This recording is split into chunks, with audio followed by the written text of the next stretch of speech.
Hello friends, कैसे हैं आप सब। मैं आप सबका अपने यूट्यूब चैनल अवर इंस्पायर स्टोरी में दिल से बहुत बहुत स्वागत करती हूँ। दोस्तों, अगर आपने अभी तक हमारा चैनल सब्सक्राइब नहीं किया है तो प्लीज़ उसको सब्सक्राइब कीजिए और बेल आइकन को भी प्रेस कीजिए ताकि आने वाले सभी लेटेस्ट वीडियो के नोटिफिकेशन आपको जल्द से जल्द मिल सके। दोस्तों, आपने देखा होगा कि कोई इंसान अगर सिगरेट पीता है तो उसे उसके परिणाम तुरंत नहीं दिखाई देते हैं। अगर कोई इंसान जिम जाकर एक्सरसाइज करता है तो एक दिन में ही उसकी बॉडी नहीं बन जाती। अगर आप हर महीने थोड़ा थोड़ा निवेश करते हैं तो वह कुछ ही दिनों में लाखों रुपए नहीं बन जाते हैं। लेकिन दोस्तों, अगर आप इन चीज़ों को लगातार जारी रखते हैं तो कुछ महीनों या सालों बाद आपको उसके परिणाम देखने को मिल जाएंगे। फिर थोड़ा और समय व्यतीत हो जाने पर आपको इसके कई गुना रिजल्ट देखने को मिल सकते हैं। यह सब कंपाउंड इफेक्ट के कारण ही होता है, भले ही कोई चीज़ सकारात्मक हो या फिर नकारात्मक। अगर आप कोई गलत हैबिट अपनाते हैं तो हो सकता है उसके परिणाम आपको आज दिखाई न दे, लेकिन समय के साथ एक दिन आपको इसके भयंकर परिणाम देखने को मिलते हैं। ऐसा ही अच्छी आदतों में होता है। दोस्तों, डेरेन हार्डी की लिखी गई बुक द कंपाउंड इफेक्ट एक बेहतरीन पुस्तक है जो यह बताती है कि कैसे आप अपनी लाइफ में छोटे छोटे बदलाव करके चमत्कारिक परिणाम हासिल कर सकते हैं। दोस्तों, आज की इस वीडियो में द कंपाउंड इफेक्ट की समरी हिंदी में सुनाने जा रही हूँ, तो चलिए स्टार्ट करते हैं। डेरेन हार्डी का जन्म 26 फरवरी 1971 को हुआ। यह एक अमेरिकन लेखक तथा इंटरनेशनल मोटिवेशनल स्पीकर है। उन्होंने बहुत सी किताबें लिखी हैं, जिनमें द कंपाउंड इफेक्ट एक बेस्ट सेलर बुक है। डेरेन हार्डी ज़्यादा समृद्ध और सुखद जीवन जीने के सिद्धांत सबको सिखाना चाहते हैं। वे हजारों उद्यमियों को मार्गदर्शन दे रहे हैं तथा कई बड़ी कंपनियों के सलाहकार हैं। इसके अलावा वे कंपनियों और एनजीओ के बोर्ड ऑफ डायरेक्टर में भी शामिल है। लेखक डेरेन हार्डी ने द कंपाउंड इफेक्ट बुक को 6 अध्यायों में विभाजित किया है। अध्याय नंबर 1, कंपाउंड इफेक्ट की कार्यविधि। लेखक बताते हैं कि वह अपने पिताजी का काफ़ी ज़्यादा शुक्रगुजार है क्योंकि उन्होंने ही उसे कंपाउंड इफेक्ट की शक्ति के बारे में सिखाया था। उन्होंने लेखक के कमरे के दरवाजे पर यह भी लिखा कि कोई कष्ट नहीं, कोई लाभ नहीं, जिसका लेखक पर काफ़ी ज़्यादा सकारात्मक प्रभाव पड़ा। लेखक के पिताजी उन्हें खरगोश और कछुए वाली कहानी भी बताते हैं और यह भी बताते हैं कि किसी भी प्रतिस्पर्धा में हमेशा जीत कछुए की ही होगी क्योंकि कछुआ निरंतर और लगातार चलता रहता है। इसी तरह से यदि कोई इंसान लगातार थोड़ी थोड़ी मेहनत भी करता है तो एक दिन उसे उसकी संचयी परिणाम हासिल हो सकते हैं। लेखक बताते हैं कि कैसे आप छोटे छोटे स्टेप्स उठाकर बड़े परिणाम हासिल कर सकते हैं।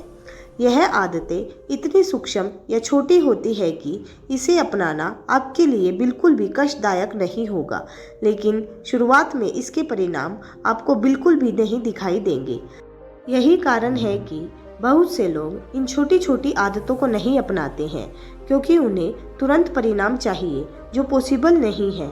इन छोटी छोटी आदतों से आप अपनी सेहत को सुधार सकते हैं, अपनी बॉडी बना सकते हैं, अपने संबंधों को मधुर बना सकते हैं और अपनी आर्थिक स्थिति को बेहतर कर सकते हैं। अध्याय नंबर 2, चयन। लेखक बताते हैं कि इस संसार में हम सभी एक जैसी हालत में आते हैं, नंगे, डरे हुए और खाली हाथ। यह हमारा चयन है कि जो हमें अपने लक्ष्य तक पहुंचाता है। हमारे चयन हमारे सर्वश्रेष्ठ मित्र या सबसे बुरे शत्रु हो सकते हैं। वे हमें या तो अपने लक्ष्य तक पहुंचाने में हमारी मदद करते हैं या फिर हमें अपने लक्ष्यों से दूर कर देते हैं। आपको अपने चयन के बारे में सोचना चाहिए क्योंकि आज आप जो कुछ भी है वह अपने चयन की वजह से ही है और आज आप जो भी चयन कर रहे हो भविष्य में भी आप बिल्कुल वैसा ही बनोगे। अध्याय नंबर 3, आदतें। अरस्तु ने लिखा है, हम वही है जो हम बारंबार करते हैं।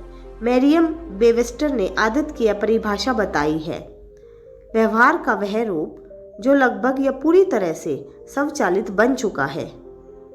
सरल शब्दों में आदतें वह जो हम डेली रूटीन में करते हैं। अगर आप ऑटो पायलट पर जी रहे हैं और अपनी आदतों के गुलाम हैं और आदतों को खुद को चलाने की अनुमति दे रहे हैं, तो आप उस घुड़सवार की तरह हैं जिसे पता ही नहीं होता कि वह कहाँ जा रहा है। वह तो सिर्फ घोड़े पर बैठा है, अब चाहे घोड़ा उसे किसी भी रास्ते पर ले जाए। दोस्तों, आपको उस घुड़सवार की तरह बनना है जिसकी लगाम स्वयं घुड़सवार के हाथ में होती है। अब घुड़सवार जहाँ जाना चाहता है उस घोड़े को वहीं जाना पड़ेगा। ठीक उसी प्रकार आपको अपनी आदतों का गुलाम नहीं बनना है। आपका अपनी आदतों पर कंट्रोल होना चाहिए जिससे आप जो चाहे वह कर सके। दोस्तों, अगर आपने अपना कोई लक्ष्य या गोल निर्धारण किया है तो अच्छी बात है, लेकिन क्या सिर्फ लक्ष्य निर्धारण से आप उसे पा लेंगे? नहीं, क्योंकि अपने लक्ष्य को पाने के लिए आपको अपनी आदतें बदलनी पड़ेगी और ऐसी आदतें विकसित करनी पड़ेगी जो आपको लक्ष्य पाने में मदद करे।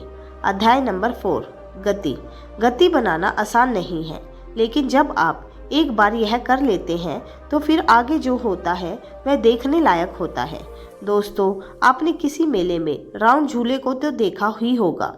जब व्यक्ति उस गोल झूले को घुमाता है तो उसका पहला कदम बहुत भारी होता है और उसे बहुत ज़्यादा एफर्ट लगाने की आवश्यकता होती है, लेकिन धीरे धीरे एफर्ट कम होता जाता है और झूला तेज गति से घूमने लगता है। एक समय ऐसा होता है जब आपको उसे सिर्फ इशारा देना होता है और झूला तेज गति से घूमता रहता है।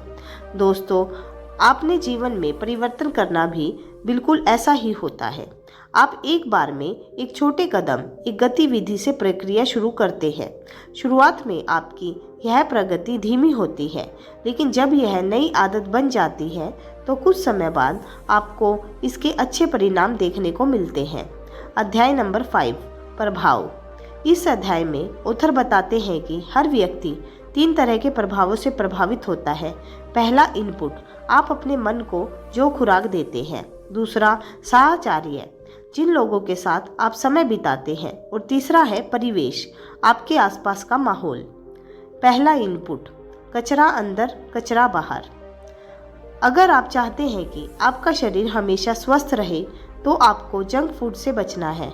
आपको सर्वोच्च गुणवत्ता के पोषक पदार्थ ही खाने चाहिए। अगर आप चाहते हैं कि आपका दिमाग अच्छा प्रदर्शन करे तो आपको सतर्क रहना होगा कि आप कैसा आहार लेते हैं और किस प्रकार की बातों को आप मानते हैं। अगर आप अपने मन को लगातार गलत खबरों या नकारात्मक बातों से भरेंगे तो आपको इसके भयंकर परिणाम देखने को मिलेंगे। वहीं अगर आप अपने मन को सही और सकारात्मक बातों से भरेंगे तो आपको इसके सकारात्मक परिणाम मिलेंगे। दूसरा, संगत, आपको कौन प्रभावित कर रहा है। दोस्तों कहते हैं कि जैसी आपकी संगत होगी भविष्य में आप भी वैसे ही बनेंगे। अगर आप 5 व्यक्तियों के समूह में रहते हैं और उनमें से 4 लोग सफल हैं तो इस बात की पूरी संभावना है कि 5वें सफल व्यक्ति आप ही बनेंगे। ऐसे आपके साथ गलत लोगों के साथ बैठने से भी हो सकता है, इसलिए यह बेहद ज़रूरी है कि आप अपनी संगत को सोच समझ कर चुनें। आपको यह देखना है कि वर्तमान में आप जिन लोगों के साथ रहते हैं क्या वे सकारात्मक बातें करते हैं, क्या वे अपनी फील्ड में सफल हैं। अगर जवाब नहीं है तो आपको अपने संगत के लोगों को दोबारा से चुनने की ज़रूरत है। तीसरा, परिवेश, विचार बदलने से दृष्टिकोण बदलता है। दोस्तों, आपकी लाइफ पर उन लोगों का प्रभाव भी पड़ता है जो आपके आसपास रहते हैं। आपके आसपास का माहौल भी आपको कुछ हद तक प्रभावित करता है।